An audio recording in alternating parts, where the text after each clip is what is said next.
इस कहानी की लेखिका है शिखा श्रीवास्तव अनुराग।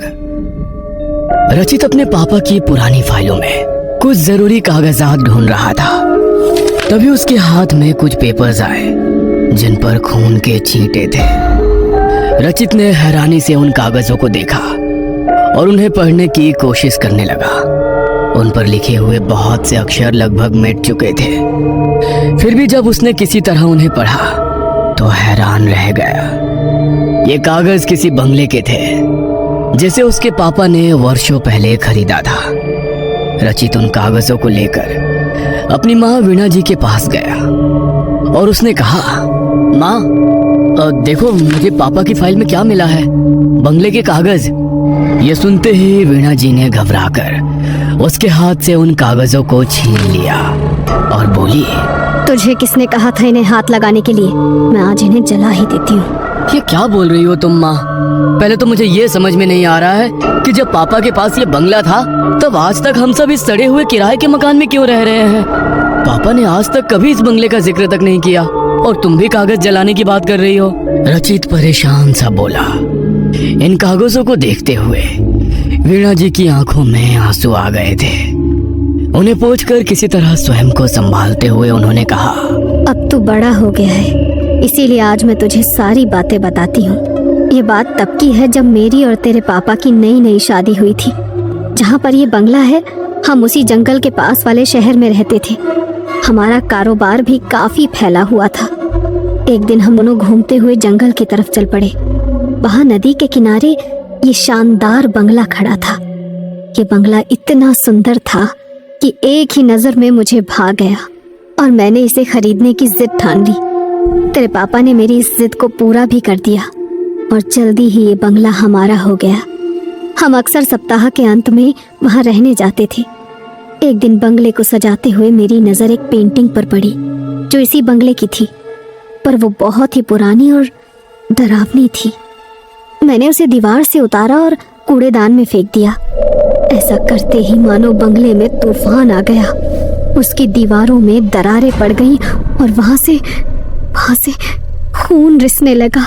इससे पहले कि हम कुछ समझ पाते, अलमारी से निकलकर बंगले के कागज हमारे सामने हवा में नाचने लगे और उन पर खून के छींटे पड़ने लगे। साथ ही वातावरण में एक भयानक आवाज गूंजी, अगर अपनी जान बचानी है तो अभी के अभी यहाँ से चले जाओ और वापस लौटकर कभी मत आना। हमने जैसे तैसे अपने आप को संभाला और वहां से बाहर निकल गए, लेकिन पता नहीं मुझे क्या सूझी कि मैं बंगले के कागजों को समेटकर अपने साथ ले आई। अब मुझे लगता है कि मैंने ये बहुत भारी भूल की थी। इस घटना का तुम्हारे पापा के दिमाग पर बहुत बुरा असर हुआ। धीरे धीरे हमारा व्यापार भी डूबता चला गया। हमारे अपनों ने हमारा साथ छोड़ दिया। तब हम सभी परिचितों और रिश्तेदारों से दूर इस शहर में रहने आ गए। तुम्हारे पापा नौकरी करने की हालत में नहीं रह गए थे, इसीलिए मैंने घर की जिम्मेदारी उठाई। बाकी तो तुम सब कुछ जानते ही हो कि तुम्हारी नौकरी लगने से पहले हमने किस तरह दिन गुजारे हैं। अपनी माँ से सारा वृतांत सुनकर रचित भी दुखी हो गया। उसने वीणा जी के हाथ से बंगले के कागजों को लेकर उन्हें वापस फाइल के हवाले किया और खामोशी से दफ्तर जाने के लिए तैयार होने लगा। आज दफ्तर में भी रचित के दिमाग में उस बंगले की ही बातें घूम रही थी और काम में उसका बिल्कुल भी मन नहीं लग पा रहा था। चूंकि थोड़ी ही देर में कंपनी के बॉस मिस्टर धर्मिक के साथ उसकी मीटिंग थी, इसलिए ना चाहते हुए भी मन मारकर उसे कॉन्फ्रेंस हॉल की तरफ जाना ही पड़ा। मीटिंग के दौरान मिस्टर धर्मिक ने नोटिस कर लिया कि रचित कुछ परेशान सा है। रचित उनके प्रिय कर्मचारियों में से एक था, इसलिए उन्होंने उससे उसकी परेशानी की वजह पूछी। सहसा रचित को याद आया कि मिस्टर धर्मिक अक्सर काली शक्तियों के विषय में पढ़ते रहते हैं और उनके विषय में वो खोजबीन भी करते रहते हैं, इसलिए उसने उन्हें सारी बात बता दी। रचित की बात खत्म होने के बाद मिस्टर धर्मिक ने कहा, तुम्हारी बातें सुनकर ऐसा लग रहा है कि इस बंगले का रहस्य उसी पेंटिंग में छुपा हुआ है जिसे तुम्हारी माँ ने कूड़ेदान में फेंक दिया था। आज शायद वो समय आ गया है कि मैंने अपने गुरुजी से जो सीखा है मैं उसका उपयोग करूं इसलिए हम कल ही उस बंगले में चलेंगे। लेकिन अगर हम दोनों को कुछ हो गया तो? नहीं नहीं, मुझे बहुत डर लग रहा है सर। रचित घबरा कर बोला। धर्मित ने उसे समझाते हुए कहा, डरो मत, हमें कुछ नहीं होगा। मैं आज रात कुछ विशेष पूजा करके हमारी सुरक्षा का सारा इंतजाम कर लूंगा। अब तुम घर जाकर आराम करो, मैं भी आज छुट्टी लेकर अपने घर जा रहा हूँ। घर आकर जब रचित ने वीना जी को मिस्टर धर्मित के साथ बंगले में जाने की बात बताई, तब उन्होंने उसे रोकने की बहुत कोशिश की, लेकिन रचित को मिस्टर धर्मित पर पूरा भरोसा था। अगले दिन तय समय पर मिस्टर धर्मित रचित के घर आए। वीना जी ने उन्हें भी समझाने की बहुत कोशिश की, लेकिन मिस्टर धर्मित ने कहा, आंटी आप घबराइए मत, ईश्वर चाहेंगे तो आपका बंगला जल्द ही आपको वापस मिल जाएगा। बस आप बंगले के कागज मुझे दे दीजिए। अब वीना जी कोई प्रतिरोध नहीं कर पाई और उन्होंने कागज लाकर मिस्टर धर्मित को सौंप दिया। मिस्टर धर्मित ने उन कागजों को संभाल कर अपने बैग में रखने के बाद रचित के गले में अभिमंत्रित किया हुआ एक लॉकेट पहना दिया। वैसा ही लॉकेट उनके गले में भी था। चाहे कुछ भी हो जाए रचित, इस लॉकेट को तुम अपने गले से मत उतारना। ये अगले 48 घंटों तक हमें बुरी शक्तियों से बचाकर रखेगा और हमें नींद भी नहीं आने देगा। मिस्टर धर्मित के कहने पर रचित ने हामी भर दी। 7 घंटों के लंबे सफर के बाद मिस्टर धर्मित और रचित की गाड़ी उस बंगले के बाहर खड़ी थी। यह बंगला पूरी तरह से उजाड़ हो चुका था। उन दोनों ने जैसे ही बंगले के अंदर जाने के लिए उसका दरवाजा खोला, वहां तेज आंधी शुरू हो गई। फिर भी वो दोनों डरे नहीं और मजबूती से एक दूसरे का हाथ थामकर बंगले में प्रवेश कर गए। बंगले के अंदर घोप अंधेरा था, लेकिन मिस्टर धर्मित पूरी तैयारी के साथ वहां आए थे। उन्होंने तुरंत अपने बैग से बड़ी बड़ी मोमबत्तियां निकालकर जला दी। इन मोमबत्तियों से एक खास किस्म की खुशबू आ रही थी। अभी वो दोनों आगे कुछ सोचते कि तभी बंगले में से किसी के हंसने की आवाज आने लगी। इस हंसी के थमते ही वहां एक दूसरी आवाज गूंजी। तुम दोनों को क्या लगता है इन मोमबत्तियों की मदद से तुम हमें यहाँ से निकाल दोगे? यह असंभव है, असंभव। इसलिए उन्हें बुझा दो और यहाँ से चले जाओ। यह सुनकर रचित और मिस्टर धर्मित थोड़ा सा घबरा गए। रचित कुछ कहना चाहता था, लेकिन मिस्टर धर्मित ने उसे चुप रहकर पेंटिंग ढूंढने का इशारा किया। वो दोनों अपने हाथ में मोमबत्ती लेकर अपने काम में जुट गए।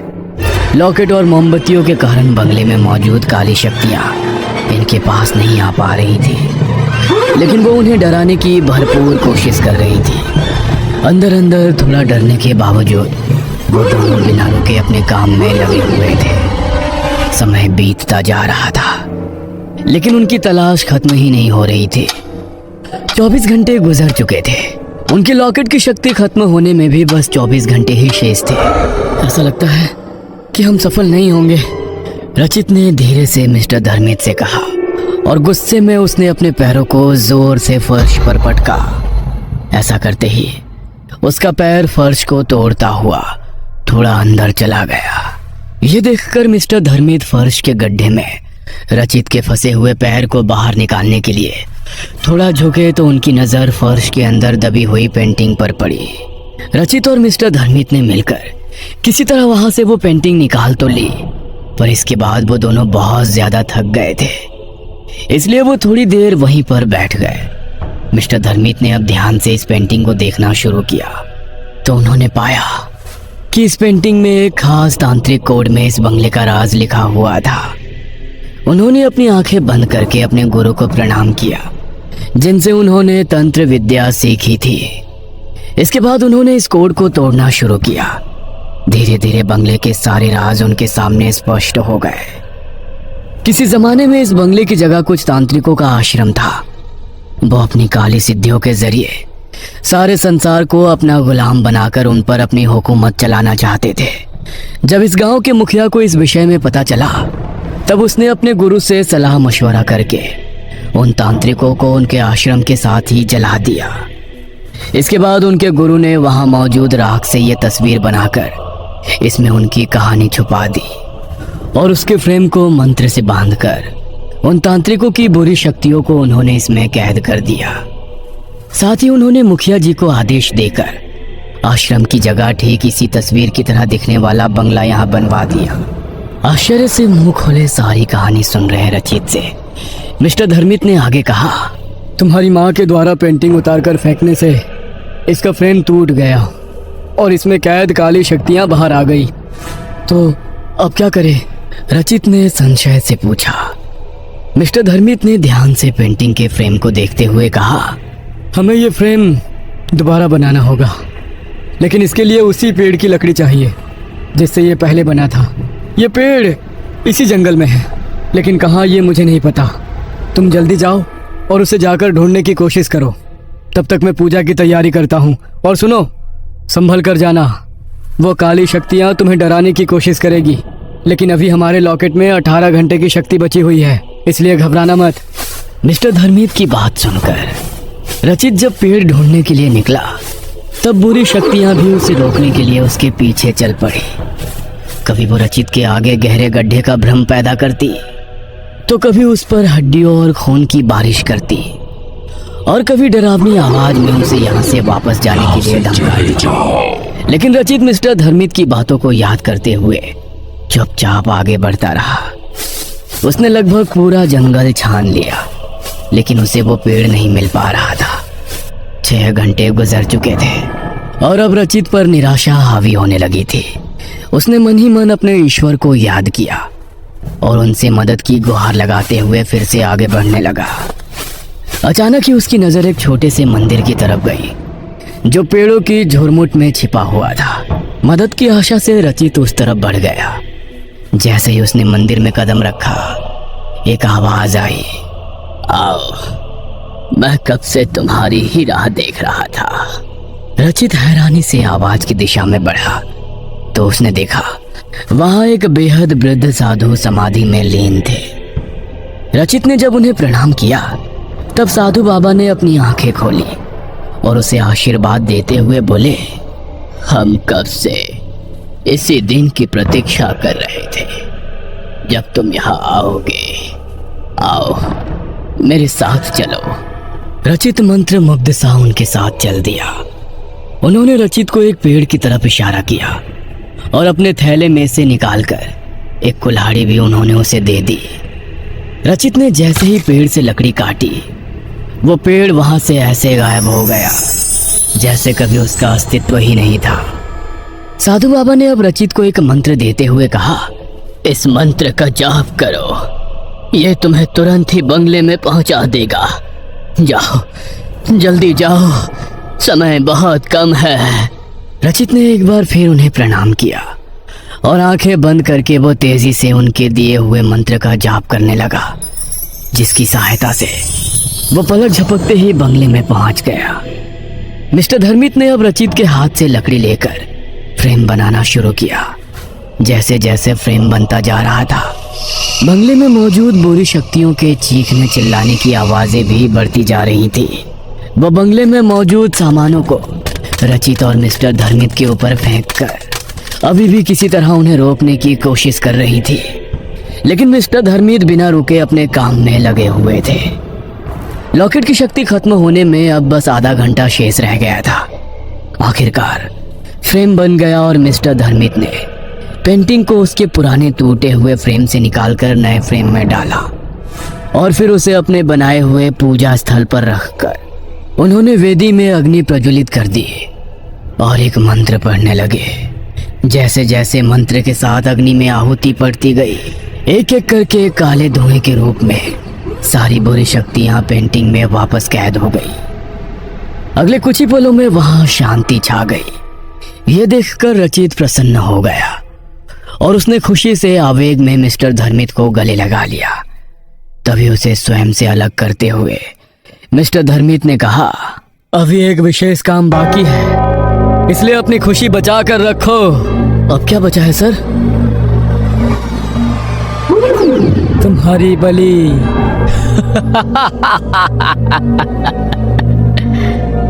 ये कहकर धर्मित अट्टहास करने लगा और देखते ही देखते उसने रचित को रस्सियों में बांध दिया। इसके बाद उसने अपने बैग से बंगले के कागज को निकालकर हवन वेदी के पास रख दिया। रचित ये सब देख सुनकर बुरी तरह घबरा गया था। उसने देखा कि धर्मित की आंखों में खून उतर आया था और उसका चेहरा बहुत ही भयानक लगने लगा था। रचित को कुछ भी समझ में नहीं आ रहा था कि अब वो करे तो क्या करे। तभी धर्मित ने कहा, चलो तुम्हारी बलि देने से पहले मैं तुम्हारी जिज्ञासा दूर कर देता हूँ। मैं इन तांत्रिकों का मुखिया था जो इस जगह पर बने हुए आश्रम में जलकर मर गए। यह सब मुझसे नफरत करते थे और मेरी सिद्धियां छीनना चाहते थे। इसलिए मैंने अपनी सिद्धियों को यहीं जमीन में छुपा दिया था। जिस दिन यहाँ आग लगाई गई उस दिन मैं यहाँ से बाहर गया हुआ था, इसलिए संयोग से मैं बच गया। जब इस जगह से जुड़ा विवादित मामला ठंडा पड़ गया तब मैं यहाँ छुपाई गई अपनी सिद्धियों को वापस लेने आया। लेकिन तब मुझे पता चला कि इस जगह को पवित्र मंत्रों की शक्ति से बांध दिया गया था। अब मैं चाह कर भी कुछ नहीं कर सकता था, इसलिए चुपचाप मैं सही समय की प्रतीक्षा करता रहा। फिर एक दिन तुम्हारी माँ पापा यहाँ आए और तुम्हारी माँ ने पेंटिंग के फ्रेम को तोड़कर मंत्रों की शक्ति को खत्म कर दिया। लेकिन तब भी मैं इस जगह पर मौजूद अपनी शक्तियों को वापस नहीं पा सका, क्योंकि वो खून के छींटों के रूप में बंगले के कागज के साथ जा चुके थे। अब मैंने अपने गुरु की शरण ली। तब उन्होंने अपनी शक्ति से मुझे तुम्हारे विषय में बताया। अपने गुरु के आशीर्वाद से मैं कोई भी रूप ले सकता हूँ, इसलिए दुनिया से छुपने के लिए मैंने ये रूप लिया और तुम इंसानों के बीच रहकर तुम्हारी तरह काम करते हुए मैं तुम्हारे बड़े होने की राह देखने लगा। जैसे ही तुम्हारे कॉलेज में प्लेसमेंट शुरू हुआ मैं वहाँ पहुँच गया और मैंने तुम्हें अपने दफ्तर में नौकरी देकर तुमसे नज़दीकियाँ बढ़ानी शुरू कर दी। इससे पहले कि मैं सही अवसर देखकर तुमसे इस बंगले के विषय में पूछता, तुमने खुद ही मुझे उसके बारे में बताकर मेरा काम आसान कर दिया। अब इन सभी मृत तांत्रिकों की शक्ति भी मेरे वश में आ चुकी है, जो कभी मुझसे मेरी शक्तियाँ छीनना चाहते थे। बस एक इंसान अर्थात तुम्हारी बलि देते ही मैं इस असीम शक्तियों का स्वामी बन जाऊंगा और ये सारी दुनिया मेरी मुट्ठी में कैद होगी। आप ऐसा नहीं कर सकते। अगर मैं वापस अपने घर नहीं पहुंचा तो मेरी माँ पुलिस में जाएगी और तब आप पकड़े जाएंगे। रचित ने हिम्मत जुटाकर कहा। प्रत्युत्तर में धर्मित ने हंसकर कहा, जब तक तुम्हारी माँ को तुम्हारे हश्र की खबर होगी तब तक मैं सर्वशक्तिमान बन चुका होऊंगा। रचित को अब अपनी मौत साक्षात सामने नजर आ रही थी। उसने अपनी आंखें बंद करके अपने माँ पापा और ईश्वर को याद किया। उसे पछतावा हो रहा था कि काश उसने अपनी माँ की बात मान ली होती और यहाँ ना आया होता, पर अब क्या हो सकता था। इसलिए वो चुपचाप अपनी नियति की प्रतीक्षा करने लगा। धर्मित ने अब वापस मंत्र पढ़ना शुरू किया। जैसे ही उसने रचित पर अभिमंत्रित राख फेंकनी चाहिए तभी आवाज आई, रुक जाओ। धर्मित के साथ साथ रचित ने भी चौंक कर अपनी नजरें उठाई तो सामने वही साधु बाबा खड़े थे जो जंगल में रचित को मिले थे। उन्होंने तत्काल अपनी शक्ति से रचित के बंधन को खोल दिया और उसी बंधन में उन्होंने धर्मित को बांध दिया। इसके पश्चात साधु बाबा ने कहा, अपने साथियों की बिखरी हुई शक्तियों को तू ही समेट सकता था, इसलिए मैं अब तक रुका हुआ था। अब जब तूने इन सबको वापस फ्रेम में कैद कर दिया है तो अब तेरे नष्ट होने की घड़ी भी आ चुकी है। आप ऐसा नहीं कर सकते, मेरे गुरु मुझे बचा लेंगे। ये कहकर धर्मित अपने गुरु को पुकारने लगा। साधु बाबा मुस्कुराए और बोले, वो पाखंडी जो कभी मेरा शिष्य और तेरा गुरु हुआ करता था अब कभी तेरे पास नहीं आएगा। देख मैंने उसका क्या हश्र किया है। साधु बाबा के हाथ घुमाते ही रचित और धर्मित के सामने किसी चलचित्र की तरह धर्मित के गुरु के जलकर मरने का दृश्य घूमने लगा। नहीं, ऐसा नहीं हो सकता, यह असंभव है। धर्मित गुस्से से चीखा। साधु बाबा ने कहा, कुछ भी असंभव नहीं है। जो इस संसार में आया है उसे एक ना एक दिन यहाँ से जाना ही पड़ता है। बस सबका अपना समय तय होता है। तेरे कपटी गुरु को मारने के लिए मुझे जिस शक्ति की जरूरत थी वो आज ही मेरी सिद्धि पूरी होने पर मुझे मिल गई और मैंने तत्काल इस बुराई को नष्ट कर दिया। बस अब हमेशा के लिए नष्ट होने की बारी तेरी है। उनकी बात सुनकर रचित की हिम्मत बंधी और वो फुर्ती से उठकर साधु बाबा के पास चला गया। इससे पहले कि धर्मित कुछ कर पाता, साधु बाबा ने उसकी मुट्ठी में मौजूद राख अपनी मुट्ठी में खींच ली और उसे धर्मित के ही ऊपर फेंक दिया। राख के पड़ते ही वहां से धर्मित और बंगले की पेंटिंग धुआं बनकर हवा में विलीन हो गई। बुरी शक्तियों के मिटते ही बंगला सूरज के पवित्र प्रकाश से जगमगा उठा। साधु बाबा ने रचित को आशीर्वाद देते हुए कहा, अब यह बंगला हर तरह की समस्या से मुक्त हो चुका है। तुम अपने माता पिता को यहाँ ले आओ और अपने पिता के साथ मिलकर फिर से उनका व्यवसाय शुरू करो। धर्मित का लिखा हुआ आत्महत्या पत्र कल उसके दफ्तर में पहुंच जाएगा। तुम जब तक वहां पहुंचोगे वहां मौजूद सभी लोग भूल चुके होंगे कि तुम कभी धर्मित के साथ कहीं गए थे। रचित साधु बाबा को प्रणाम करने के लिए उनके पैरों पर झुका। उसके झुकते ही साधु बाबा वहां से अंतर ध्यान हो गए। रचित ने अपना बैग उठाया और बंगले में ताला लगाकर गाड़ी की तरफ चल दिया। यहाँ से वापस जाते हुए वो खुश भी था और दुखी भी था। उसे खुशी थी कि उसके पापा की मेहनत की कमाई से खरीदा हुआ यह बंगला अब भूतिया नहीं रहा था, लेकिन साथ ही उसे दुख भी था कि उसने बिना सोचे समझे धर्मित जैसे धोखेबाज पर भरोसा करके अपने साथ साथ अपने परिवार को भी मुश्किल में डाल दिया था। वापस अपने शहर पहुंचकर जब रचित ने अपने माँ पापा को धर्मित की सच्चाई बताई तब वो दोनों भी हैरान रह गए। वीणा जी ने तुरंत भगवान के आगे माथा टेका कि उन्होंने रचित को इतनी बड़ी मुसीबत से बचा लिया था। कुछ दिनों के पश्चात रचित अपने माँ पापा को लेकर पुनः उस बंगले में आया और साथ ही उसने अपने पापा का व्यवसाय भी एक बार फिर से शुरू किया। उसके पापा की मानसिक हालत भी अब सुधरने लगी थी। साधु बाबा के आशीर्वाद से एक बार फिर बुराई पर अच्छाई की जीत का प्रतीक बनकर यह बंगला अपनी रौनक से जगमगाने लगा था।